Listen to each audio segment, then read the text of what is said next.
Hello guys, welcome back to my YouTube channel. അപ്പോൾ ഞാൻ ഇന്ന് ഓഫീസിൽ നിന്ന് ഇച്ചിരി നേരത്തെ വന്നിട്ടുണ്ടായിരുന്നു. ഞാൻ കുറേ നാളായി വിചാരിക്കുന്നു എന്തെങ്കിലും ഒന്ന് പ്രൊഡക്റ്റീവായിട്ട് ചെയ്യണം. ഒന്നും ചെയ്യാതെ എന്താ പറയുക, ചുമ്മാ രാവിലെ എഴുന്നേറ്റ് ഓഫീസിൽ പോവുക, തിരിച്ച് വരിക, കിടന്നുറങ്ങുക. ആ റൊട്ടീൻ തന്നെയാണ് എനിക്ക് സ്ഥിരമായിട്ടുള്ളത്. അപ്പോൾ ഞാൻ വിചാരിച്ചു എന്തെങ്കിലും ഒരു ഫിസിക്കൽ ആക്ടിവിറ്റി എപ്പോഴും വേണം, അല്ലെങ്കിൽ നമ്മളൊന്ന് ശരീരം ഒന്ന് സെറ്റ് ആവത്തില്ല. അപ്പോൾ അതിൻ്റെ ഒരുപാട് പ്രശ്നങ്ങൾ എനിക്കിപ്പോൾ ഉണ്ടായിരുന്നു.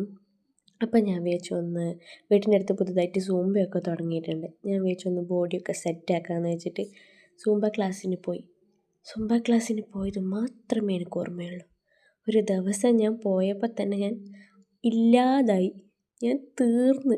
എങ്ങനെയൊക്കെയോ തിരിച്ച് വീട്ടിലേക്ക് വന്ന് കൈയും കാലും ശരീരം ഫുൾ വേദനിച്ച്. അപ്പം ഞാൻ വീട്ടിലെത്തിയിട്ട് വിചാരിച്ചു ഒന്ന് തണുക്കാൻ വേണ്ടി ഒരു ലൈം സോഡയും ഉണ്ടാക്കിയേക്കാം. വരുമ്പോൾ തന്നെ മേടിച്ചാട്ടോ. പിന്നെ അതിനുശേഷം ഞാൻ ചോറ് കഴിക്കാൻ വേണ്ടിയിരുന്നു. മുരിങ്ങക്കറിയൊക്കെ ആയിട്ട് കഴിക്കാൻ നമ്മൾ പറഞ്ഞത്, പക്ഷെ അതിനൊന്നും നിൽക്കാൻ എനിക്ക് സമയമില്ല. വിശന്നിട്ടും പാടില്ലായിരുന്നു.